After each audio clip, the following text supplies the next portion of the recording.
হই হই রই রই হাসনাত সার্জিস গেল কই। হই হই রই রই সমন্বয়করা গেল কই। তার মানে একটি বাংলায় একটি কথা আছে যে অল্প বয়সে যদি পেকে যায় তাহলে তাদের দুঃখ নাকি অনেক সময় থাকে। আসসালামু আলাইকুম প্রিয় দর্শক, আমরা সরাসরি ভিডিও স্ক্রিনে চলে যাবো। সেখানে আজকের ভিডিওর মূল অংশ থেকে আসবো। ভিডিওটি গুরুত্বপূর্ণ হবে, অবশ্যই ধৈর্য সহকারে পুরো ভিডিওটি দেখবেন, তাহলে বিস্তারিত বুঝতে পারবেন। ভিডিও শেষে গুরুত্বপূর্ণ আলোচনা করা হবে। আসসালামু আলাইকুম। আজকে সারা বাংলাদেশে আমরা যে জিনিসটি দেখতে পাচ্ছি যে বিভিন্ন জায়গায় ফেসবুকে এবং মেসেঞ্জারে মেসেজ আসছে যে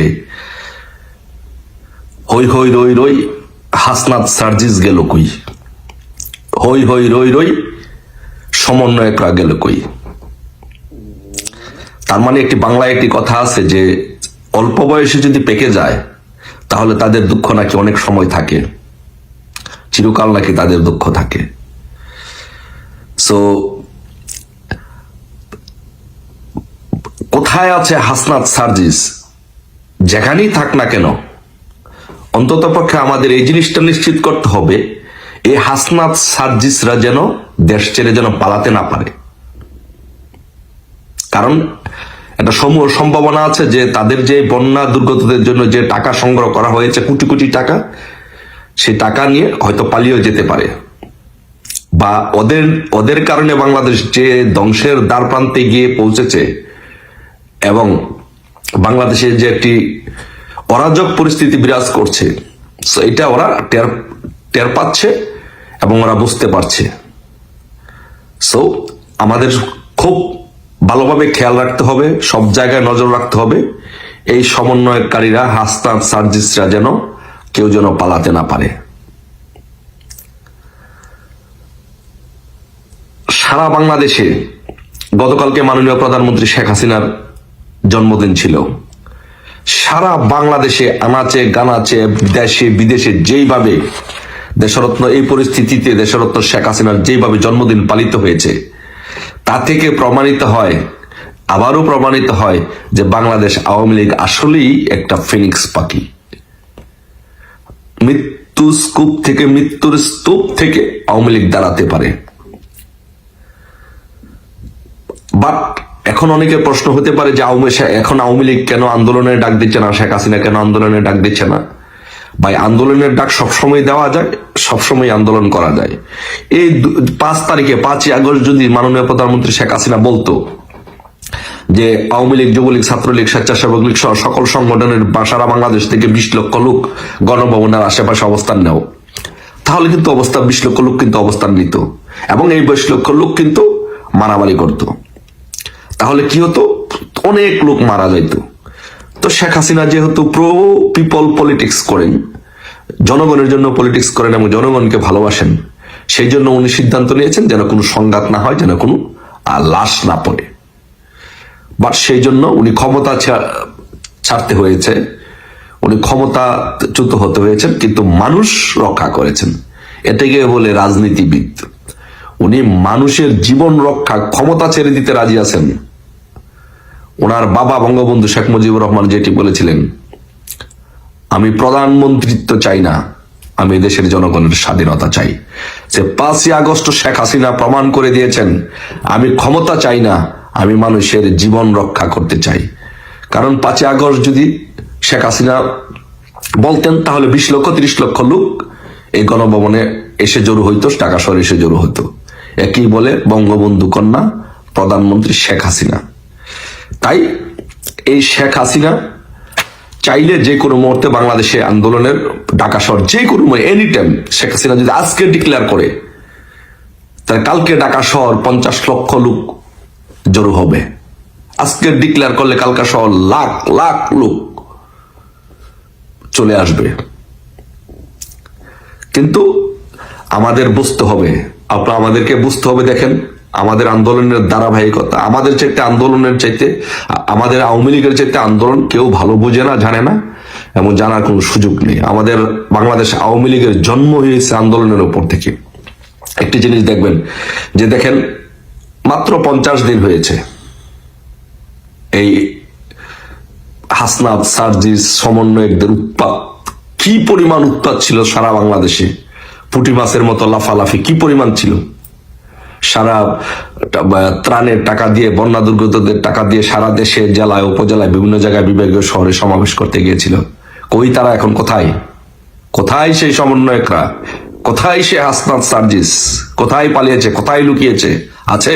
নাই, থাকবে না।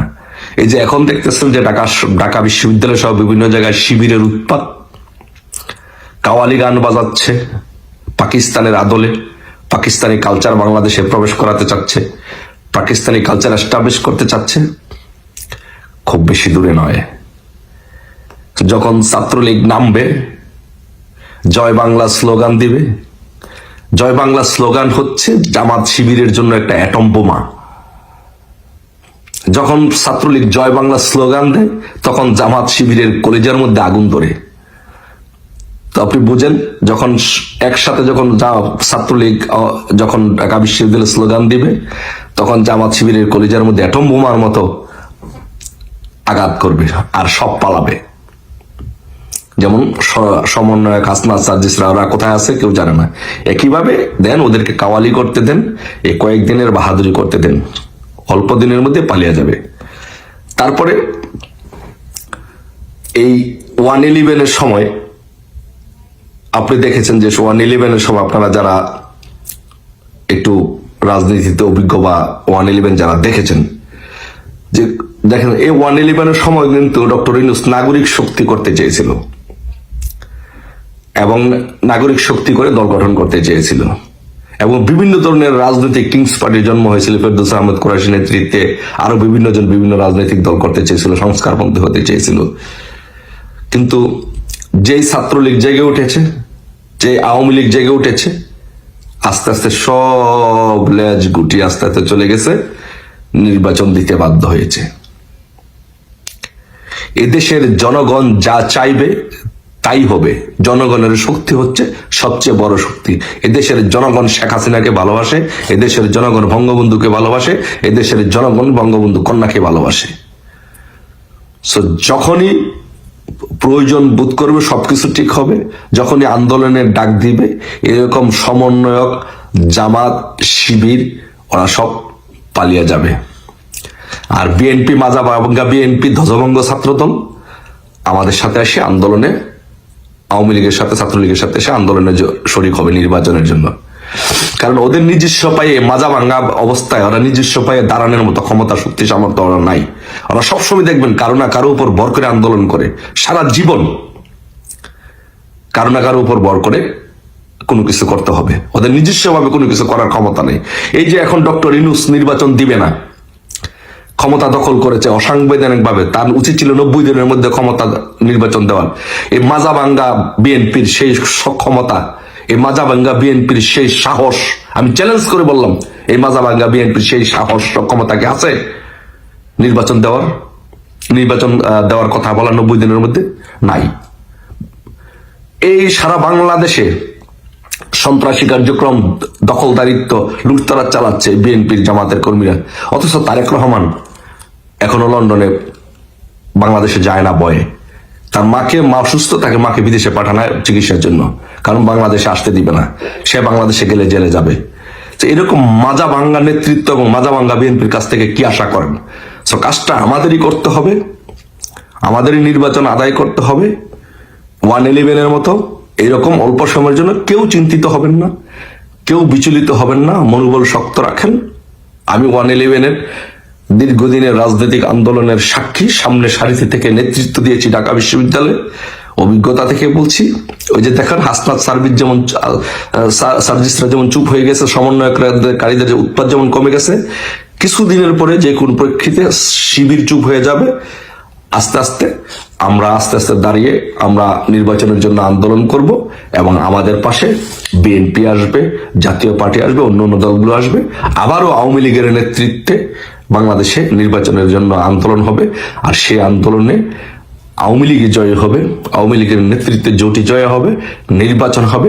সেই নির্বাচনে আবারও ল্যান্ডস্লাইড ভিক্টরির মাধ্যমে যদি নির্বাচন হয় ইনশাল্লাহ, তাহলে শেখ হাসিনা আবার এই দেশের প্রধানমন্ত্রী হবেন। সবাই ভালো থাকবেন ইনশাল্লাহ। সুদিনের অপেক্ষায়। জয় বাংলা, জয় বঙ্গবন্ধু। আসসালামু আলাইকুম। আসসালামু আলাইকুম প্রিয় দর্শক, আশা করি পুরো ভিডিওটি দেখেছেন এবং বুঝতে পেরেছেন। হাসনাত আব্দুল্লাহ এবং সার্জিস আলমকে পাওয়া যাচ্ছে না বা তাদের এখন আর কোনো খোঁজ মিলছে না। অনেকেই বলছে যে তারা পালিয়ে গিয়েছে। আপনারা দেখতে পেলেন যে একজন আওয়ামী লীগের নেতা প্রবাসী, তিনি যে গুরুতর অভিযোগ তুললেন যে সার্জিস আলম এবং হাসনাত আব্দুল্লাহ তারা ত্রাণের যে টাকা উঠেছিল সে টাকা নিয়ে পালিয়েছে এবং তাদের আর কোনো খোঁজ মিলছে না। তারা এখন কোথায় কেউ জানে না। এই বিষয়টি নিয়ে সারা বাংলাদেশে হয়েছে সৃষ্টি হয়েছে। সারা বাংলাদেশের মানুষ এই বিষয়টি নিয়ে জানতে আগ্রহ প্রকাশ করছে যে আসলে তারা কোথায় গেল, কোথায় আছেন এবং তারা কি পালিয়ে গেল বিদেশে। আওয়ামী লীগের লোকজন বলছে তাদেরকে পালাতে দেওয়া যাবে না, কারণ তাদের জন্য দেশ অশান্তিতে পড়েছে, সরকারের পতন হয়েছে এবং তারা লক্ষ লক্ষ টাকা মানুষে মেরে দিয়েছে। বিভিন্ন অভিযোগ তুলছে তাদের নামে। আসলেই কি পালিয়েছে সার্জিস আলম এবং হাসনাত আব্দুল্লাহ? আপনাদের কি মনে হচ্ছে অবশ্যই কমেন্টে জানাবেন। সবাই ভালো থাকবেন, সুস্থ থাকবেন। ভিডিওটি শেষ করছি। আসসালামু আলাইকুম।